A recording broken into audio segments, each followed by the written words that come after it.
Este estudio lleva por título Constructos teóricos sobre el aprendizaje significativo en escenarios educativos rurales afectados por el conflicto armado en el municipio de Tumaco, departamento de Nariño. Como planteamiento problema se tiene lo siguiente: desde diferentes instancias nacionales e internacionales como ONU, UNESCO, MEN, se exhorta para que la educación sea llevada a cada región y a cada rincón de la geografía nacional de una nación. Sin embargo, en el contexto colombiano y específicamente en el departamento de Nariño, municipio de Tumaco, pues esto dista mucho de concretarse debido a la presencia del conflicto armado, y esto pues de una u otra manera afecta gravemente al desarrollo normal de las actividades, como es el caso de la educación. De ahí pues que surja la problemática de cómo educar en medio del conflicto desde la práctica pedagógica y cómo y de qué manera posibilitar el aprendizaje significativo en los estudiantes.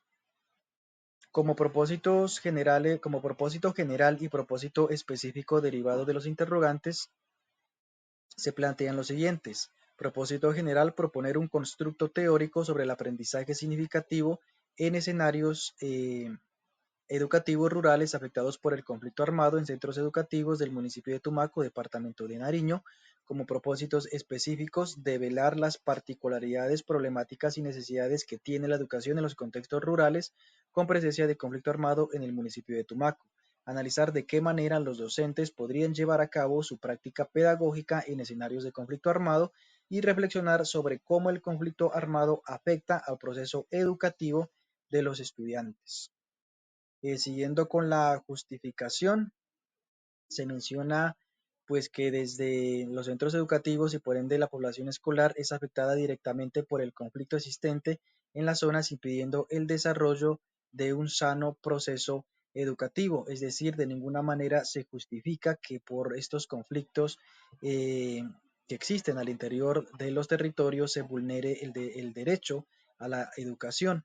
Esta investigación en ese sentido se justifica ya que visibiliza a nivel regional, a nivel nacional, una realidad que es muy sentida en nuestro país, y por otro lado es un aporte significativo para docentes rurales que desempeñan sus prácticas pedagógicas en estos contextos tan complejos y que a veces desde la academia no se nos brinda la educación y las herramientas necesarias para hacer frente a estos contextos.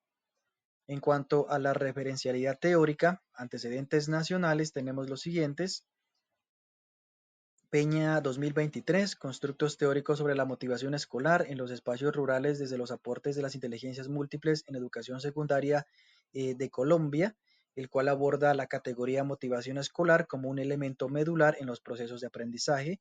Molina 2024, constructos teóricos sobre la incidencia de la motivación en el aprendizaje significativo de las matemáticas en la zona del Catatumbo, donde se aborda la influencia que tiene el entorno educativo para posibilitar procesos de aprendizaje que resulten significativos. Malpica 2015, aproximación epistémica en la evaluación centrada en procesos y la construcción del aprendizaje significativo en modalidad educativa superior, donde se aborda los procesos que posibilitan el aprendizaje significativo. Continuando con los antecedentes en el ámbito internacional, mencionamos los siguientes: Arias 2023, Educación Rural a través del arte, dibujos, muros y otros relatos, de la Universidad de Alcalá, donde se aborda la educación rural en concordancia con los contextos, es decir, la educación rural debe estar en articulación con el contexto para partir de ahí poder generar procesos de conocimiento significativos. Vargas 2022, estrategias pedagógicas y modelos educativos flexibles en escenarios del proceso de paz entre el gobierno y las FAREP, que aborda la categoría de conflicto y cómo el conflicto altera diferentes dinámicas sociales. Recordemos que en este estudio la categoría conflicto es medular, ya que pues se abordará cómo este ha afectado la región donde existen centros educativos y escuelas, pues de una u otra manera impactando negativamente sobre el proceso educativo.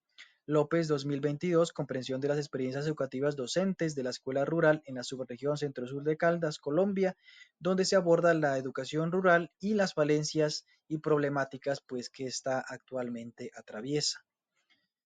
Como teorías base mencionamos las siguientes: la pedagogía crítica, la teoría sociocultural y el aprendizaje significativo, cuyos referentes teóricos principales son Paulo Freire, Lev Vygotsky y David Ausubel.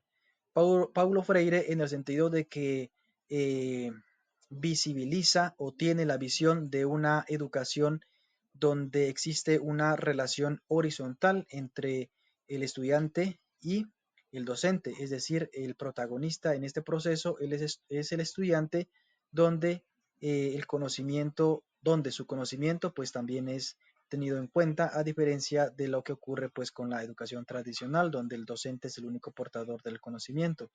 La teoría de Lev Vygotsky, quien propone la zona de desarrollo próximo, donde las interacciones que el estudiante establece con su entorno y con los que lo rodean son medulares para posibilitar el aprendizaje, y David Ausubel, quien enfoca sus estudios en la niñez, vista esta como una categoría que involucra pues obviamente al niño, el cual no está desprovisto de conocimientos, sino que ya tiene interiormente unos conocimientos que son los que posibilitan el desarrollo de conocimientos posteriores. También tenemos lo que corresponde al conflicto social, el conflicto en Colombia, el conflicto armado y las repercusiones del conflicto armado al proceso educativo como teoría de apoyo.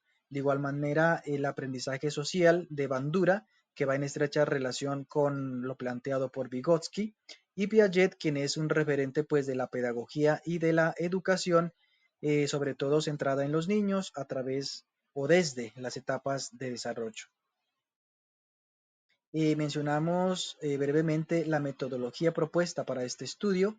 En cuanto al paradigma, se propone el paradigma interpretativo hermenéutico. En cuanto al método, se propone el fenomenológico hermenéutico, y el enfoque es de carácter cualitativo, dadas pues las características de alcance social de la investigación. En cuanto al contexto, ya se ha venido mencionando a lo largo de la presentación, corresponde a la zona rural del municipio de Tumaco, centros educativos y algunas sedes educativas. En cuanto a la técnica de análisis de datos, se ha propuesto el análisis de narrativas. Las técnicas e instrumentos corresponden a la entrevista en profundidad y a la observación, y los participantes o informantes serán tres docentes rurales, a los cuales se procederá a realizarles tres entrevistas en tres diferentes momentos. Es decir, a cada docente, a cada profesor participante, se le realizarán tres entrevistas en tres diferentes días. En cuanto a los criterios de rigurosidad, se ha recurrido a la triangulación de datos. Finalmente, se propone un cronograma de actividades donde se visualiza las entrevistas en tres momentos diferentes y las fechas establecidas para ello, el procesamiento de la información y lo que corresponde al análisis de la información y las conclusiones y recomendaciones que puedan surgir del estudio. Todos estos elementos, pues, de acuerdo a los lapsos de tiempo que se evidencian en este cronograma de actividades. No siendo más, agradecer por su atención. Muchas gracias.